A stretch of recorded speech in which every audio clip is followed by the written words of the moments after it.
Thank you to our great U.S. Attorney here. We also have our DEA Administrator, Terry Cole, our HSI Acting Executive Associate Director, Derek Gordon, FBI Operations Director, who I'm with every day, Chad Yarborough, U.S. Attorney in the Southern District of Florida, Jason Quinones, U.S. Attorney for the Western District of Texas, Justin Simmons, and Acting Assistant AG Matt Gagliotti, who I'm with almost every day as well. We're here to announce a landmark victory for the Department of Justice, our law enforcement partners, and the United States of America. As you've heard, drug kingpin Ismael Zambada García, also known as El Mayo, has confessed to a lifetime of crime in service to the Sinaloa cartel, a foreign terrorist organization. Thanks to the relentless work of our prosecutors and our federal agents, El Mayo will spend the rest of his life behind bars. He will die in a U.S. federal prison where he belongs.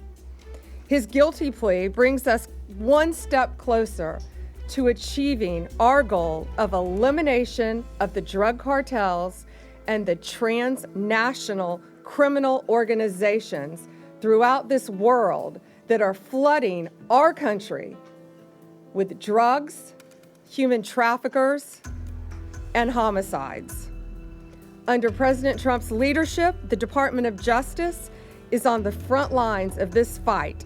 We're standing shoulder to shoulder with all of our law enforcement partners to dismantle these narco-terrorists. And that's exactly what they are. They are narco-terrorists. El Mayo was one of the most prolific and powerful drug traffickers in this world. His partner was El Chapo. They were co-founders of the Sinaloa cartel. They brutally murdered multiple people and flooded our country with drugs. Their reign of terror is over. He will never walk free again. Over the last 3 decades, El Mayo and his accomplices made billions of dollars, hundreds of millions each year they were making by bringing poisonous drugs into our country. No longer. The Sinaloa cartel initially built their businesses with cocaine, but then under El Mayo's leadership, they turned to heroin, they turned to fentanyl. They purchased fentanyl precursor chemicals from China. They made the drug in Mexico and flooded it into our communities, killing our kids. El Mayo also ensured that the Sinaloa cartel operated and protected its drug trafficking business by relying on extreme violence. They used military-grade weapons and directed hitmen to kill their adversaries. They committed gruesome assassinations, kidnappings, and horrible crimes to maintain discipline within their own organization. He ordered the murders of countless individuals and rivals. Many innocent people died as a result of this as well.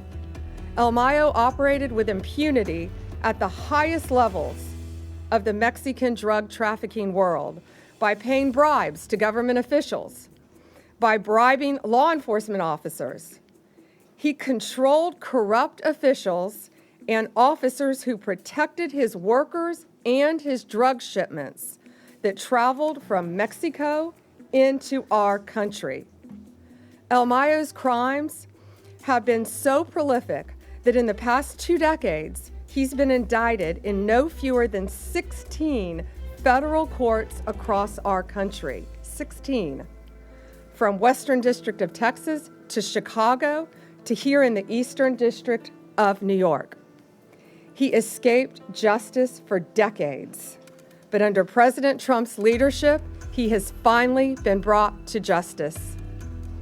Today's conviction is the latest success in the United States fight against deadly cartels and transnational criminal organizations. We've made remarkable progress. Just to give you a few examples, under President Trump's direction, the United States State Department designated the Sinaloa cartel, together with 5 other cartels, and MS-13 and TDA as foreign terrorist organizations due to the serious threat that they pose to our national security.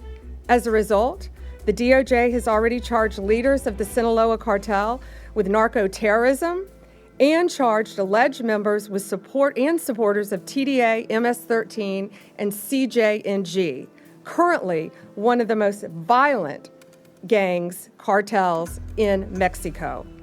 They provided material support to a terrorist organization. We are calling these drug kingpins what they are: international narco-terrorists that invade our country, threaten the sovereignty of our borders, and destroy our communities. They are terrorists, and we will prosecute them like they are terrorists. Since President Trump took office, Mexican authorities have expelled more than 50 high-ranking cartel leaders and other dangerous criminals to our country to face prosecution.